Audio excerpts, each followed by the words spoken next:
Hello everyone, welcome to Planning in Plain Sight, because the future works better when we can all see it. Today's video is an overview of the Cumberland County Farmland Preservation Program. My name is Nathan Bard and I am a planning analyst for the Cumberland County Planning Department, as well as I help manage the county's farmland preservation program. So what is farmland preservation? Well, the Cumberland County Agricultural Land Preservation Board began in 1989 and is a branch of the Pennsylvania Farmland Preservation Program that was voted into law in 1987. This program operates under the Cumberland County Planning Department and is managed by Senior Planner Stephanie Williams. The program seeks to preserve actively working farmland within the county using a conservation easement.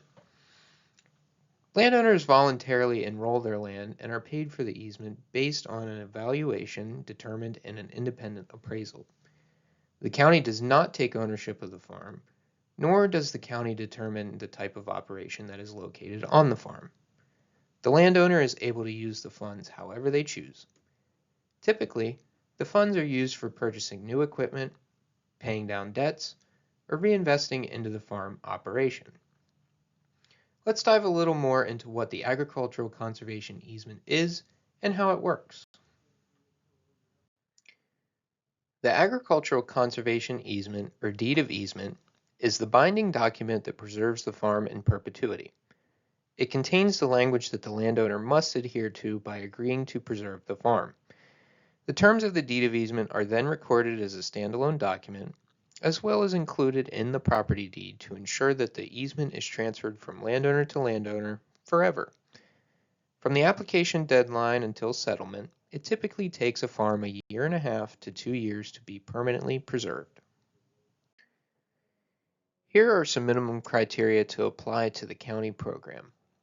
First, the farm must be enrolled in an agriculture security area of at least 500 acres. This is a municipal planning tool that provides some limited protections for farmers.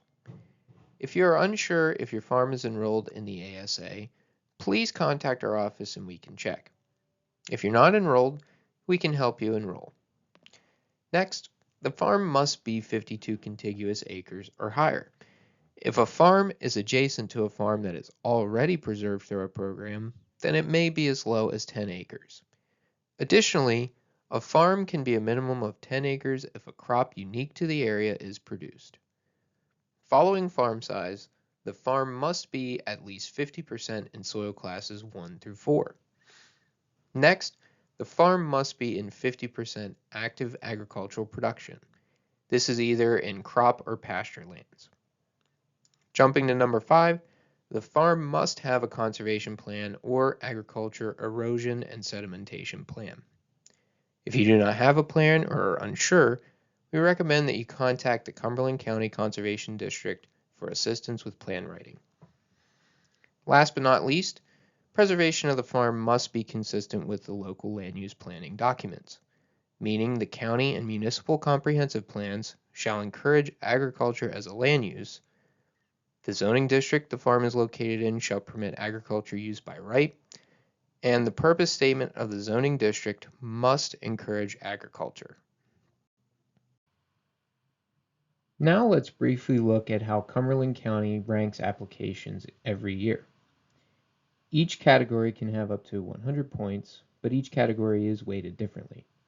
The bulk of the scoring comes from the land evaluation and site assessment at 40% of the score.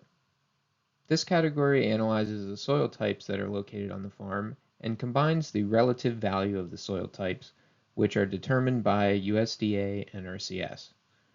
Essentially, 40% of an application's overall score comes down to the soils that are on the farm. The next category is development potential. Factors such as the percentage of non-agriculture land use within a 1-mile radius, amount of road frontage, and the presence of public water and sewer are all calculated for this category. This represents the smallest portion of the score, so that farms don't rank high solely because they are an ideal development parcel. The next category is farmland potential.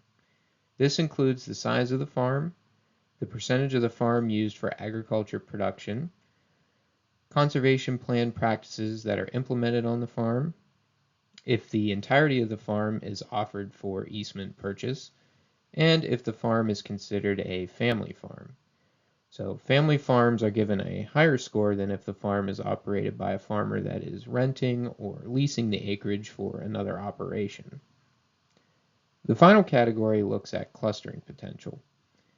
This includes the farm's proximity to other preserved farms, if the farm is in the county's primary or secondary agriculture land preservation area, and lastly, the percent of land adjacent to the farm that is enrolled in an agriculture security area.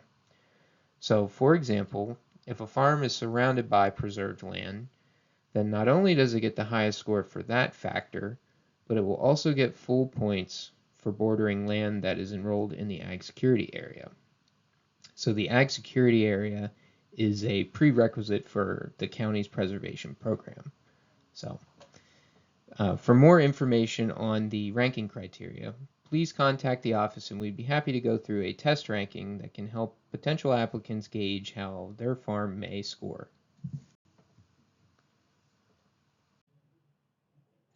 On your screen now is a map that shows our current and pending easements, land currently enrolled in the agriculture security areas, and applications that were ranked for the 2026 program year. Currently, we are at 235 preserved farms and are just under 26,000 acres preserved in the county. There's another 1,089 acres in the process of preservation, with another 18 farms to be added to the total, which were just selected by the county board in April and May of 2026.